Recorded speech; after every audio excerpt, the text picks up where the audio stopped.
उन्होंने हिंदुस्तान के इन जहाज़ों की जो कम्युनिकेशन लॉक कर दी और उनको समझ नहीं आई कि ये क्या हुआ हमारे साथ, और वो देखते देखते फौरन वापस पलटे और जाकर श्रीनगर में लैंड किया। ये है हमारी अफवाज पाकिस्तान की तैयारी और वे है उनका अज़म। जनाब स्पीकर,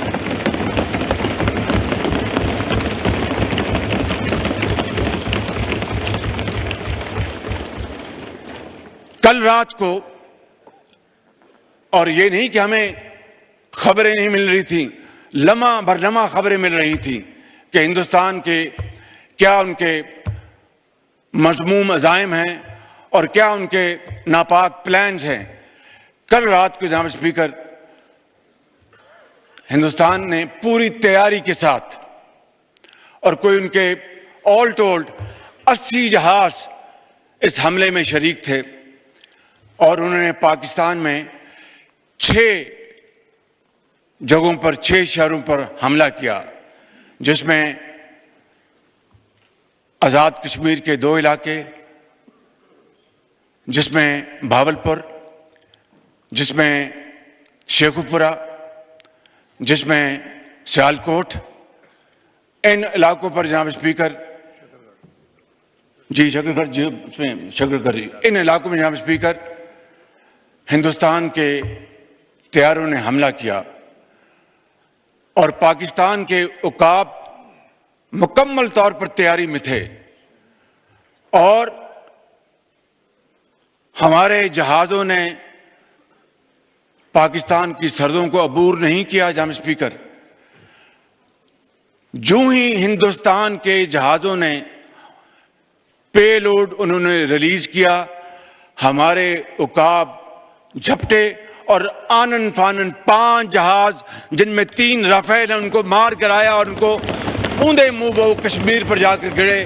बठिंडा में जाके गिरे।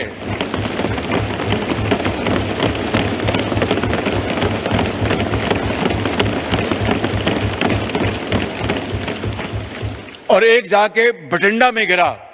और बठिंडा बड़ा एक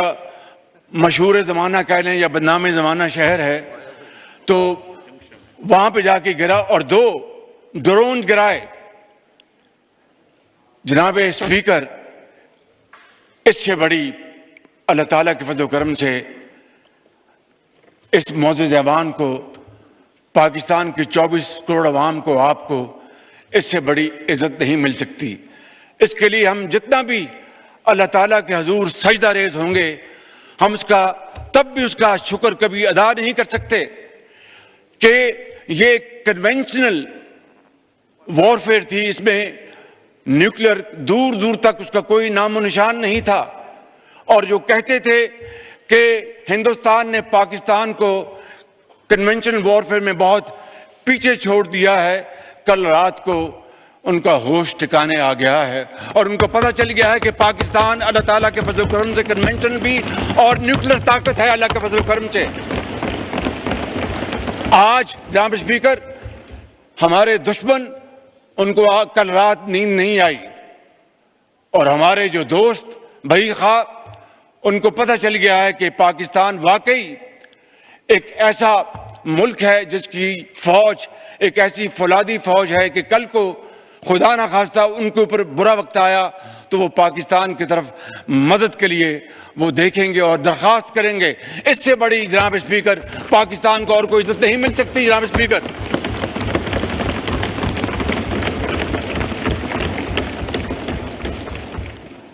जनाब स्पीकर, मैं बड़े अदब से अर्ज करूंगा, ये मौजूद ऐवान है, यहाँ पर ज़ोमा कराम बैठे हैं, लीडर्स बैठे हैं, बिलावल भुट्टो साहब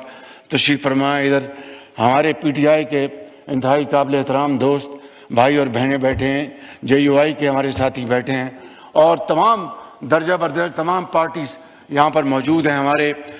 MQM के साथी बैठे हैं, और तमाम हमारी बहनें और भाई बैठे हैं।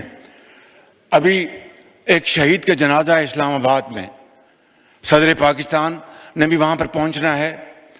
और सिपहसालार जनरल आसिम मुनीर साहब ने पहुँचना, और मैंने भी जनाजे में शिरकत करनी है ताकि शहीद की रूह के साथ उनके ख़ानदान को और पूरी दुनिया को पता चल सके कि पाकिस्तान के अवाम अपने शहीदों जिन्होंने अपने खून के साथ पाकिस्तान की आबियारी की है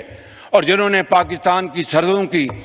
खुद हिफाजत की, अपनी जान को हथेली पर रखकर अपने बच्चों को यतीम कर गए, लाखों बच्चों को वो यतीम होने से बचा गए, लाखों माओं को बेवा होने से बचा गए। जनाब स्पीकर, आज वक्त था कि हम इन सिपाहसालारों को, इन सिपाहियों को, इन अफसरों को, इनको सलाम पेश करें कि ये पाकिस्तान के हीरोज हैं। जनाब स्पीकर,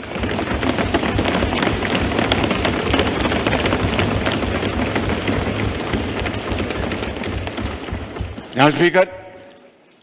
मैं वक्त की किल्लत की वजह से मैं फिर इंशाअल्लाह बात करूं, लेकिन एक बात मुझे कहनी है आपकी तोसत से इस मुअज़्ज़ज़ ऐवान की खिदमत में। ये कल का जो वाक़या जो हुआ और अल्लाह ताला ने पाकिस्तान को अजीम फतह अता फरमाई, उसकी क्या वजह थी? उसकी वजह थी कि इंतहाई आला पाए की तैयारी, प्रोफेशनलिज्म, जज्बा कुर्बानी, हुब्बुल वतनी, उस जज्बे से सरशार बरी फौज, बहरी फौज, हवाई फौज के सिपाहसालार, अफसर सिपाही यकजां दो कालिब थे। दिन रात मुशावरत की उन्होंने और प्लानिंग की। मैं तफसील में नहीं जान चाहता, ये 5 जहाज जो ऊंधे मुंह गिराए हमारे शाहीनों ने,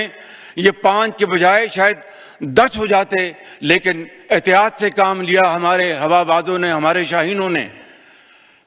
मैं ये अर्ज करना चाहता हूं कि ये इत्तेहाद, इत्तफाक और मुशावरत की बदौलत था। मैं बड़े अदब से आज यहाँ पर अपने इस मुअज़्ज़ज़ ऐवान के तमाम भाइयों और बहनों से